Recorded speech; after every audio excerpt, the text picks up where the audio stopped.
ಸೌಲಭ್ಯ ಒದಗಿಸಬೇಕೆಂದು ಅತ್ನೂರು ಕುಡಿಯುವ ನೀರು ಹೋರಾಟ ಸಮಿತಿಯ ಅಧ್ಯಕ್ಷರಾದ ಭೀಮರಾಯ ಸ್ವಾಮಿ ಒತ್ತಾಯಿಸಿದರು.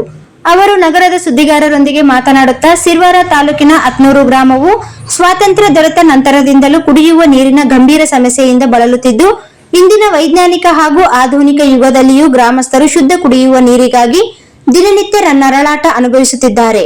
ಮಹಿಳೆಯರು, ವೃದ್ಧರು, ರೈತಾಪಿ ವರ್ಗ, ಕೃಷಿ ಕಾರ್ಮಿಕರು, ವಿದ್ಯಾರ್ಥಿಗಳು ಹಾಗೂ ನಿರ್ಗತಿಕ ಅಸಹಾಯಕ ವರ್ಗದ ಜನರು ಈ ಸಮಸ್ಯೆಯಿಂದ ತೀವ್ರವಾಗಿ ಬಾಧಿತರಾಗಿದ್ದಾರೆ.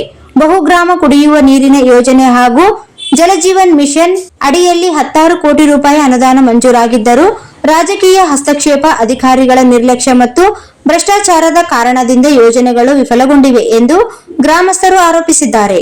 ಇದು ಕೇವಲ ಆಡಳಿತ ವೈಫಲ್ಯವಷ್ಟೇ ಅಲ್ಲ, ಮಾನವ ಹಕ್ಕುಗಳ ಉಲ್ಲಂಘನೆ ಎಂದರು.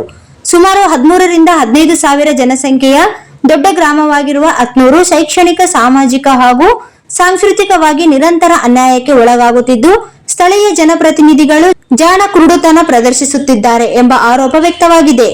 ಪ್ರಸಿದ್ಧ ಗಣೇಕಲ್ ಜಲಾಶಯ ಗ್ರಾಮಕ್ಕೆ ಸಮೀಪದಲ್ಲಿದ್ದರೂ ಗ್ರಾಮಕ್ಕೆ ಶಾಶ್ವತ ಕುಡಿಯುವ ನೀರಿನ ವ್ಯವಸ್ಥೆ ಕಲ್ಪಿಸಲು ಸರ್ಕಾರ ವಿಫಲವಾಗಿದೆ. ಗ್ರಾಮೀಣ ಕುಡಿಯುವ ನೀರು ಮತ್ತು ನೈರ್ಮಲ್ಯ ಇಲಾಖೆಯ ವ್ಯಾಪ್ತಿಯಲ್ಲಿರುವ 17 ಎಕರೆ 17 ಗುಂಟೆ ವಿಸ್ತೀರ್ಣದ ಕೆರೆ ನಿರ್ಮಾಣ ಕಾಮಗಾರಿ ಅರ್ಧಕ್ಕೆ ನಿಂತಿದ್ದು, ಅದರಲ್ಲಿ ಅಕ್ರಮ ಮೋರಮ್ಮಣ್ಣು ಗಣಿಗಾರಿಕೆ ನಡೆಯುತ್ತಿರುವುದು ಸಾರ್ವಜನಿಕ ಆಕ್ರೋಶಕ್ಕೆ ಕಾರಣವಾಗಿದೆ.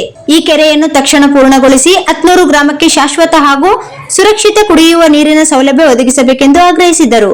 ಒಂದು ವೇಳೆ ಈ ನ್ಯಾಯಸಮ್ಮತ ಬೇಡಿಕೆಯನ್ನು ಸರ್ಕಾರ ಈಡೇರಿಸದಿದ್ದರೆ ಮುಂದಿನ ದಿನಗಳಲ್ಲಿ ತೀವ್ರ ಹೋರಾಟ, ಪ್ರತಿಭಟನೆ ಹಾಗೂ ಜನಾಂದೋಲನದ ಮೂಲಕ ಸರ್ಕಾರಕ್ಕೆ ಬಿಸಿ ಮುಟ್ಟಿಸಲಾಗುವುದು ಮತ್ತು ಮುಂದಿನ ಎಲ್ಲಾ ಪರಿಣಾಮಗಳಿಗೆ ಸರ್ಕಾರವೇ ನೇರ ಹೊಣೆ ಎಂದು ಎಚ್ಚರಿಕೆ ನೀಡಿದರು. ಸುದ್ದಿಗೋಷ್ಠಿಯಲ್ಲಿ ಹನುಮಂತರಾಯ ಗಚ್ಚಿನಮನೆ, ಬಸವಂತ ಪಾಟೀಲ್ ವಕೀಲರು, ಬಸವರಾಜ್ ನಾಯಕ್ ಪೂಜಾರಿ, ಶಿವಪುತ್ರ ಅಮಿತ್ ಪಾಷಾ, ಇರ್ಫಾನ್ ಅತ್ನೂರು ಸೇರಿದಂತೆ ಹೋರಾಟ ಸಮಿತಿಯ ಪದಾಧಿಕಾರಿಗಳು ಹಾಗೂ ಗ್ರಾಮಸ್ಥರು ಉಪಸ್ಥಿತರಿದ್ದರು.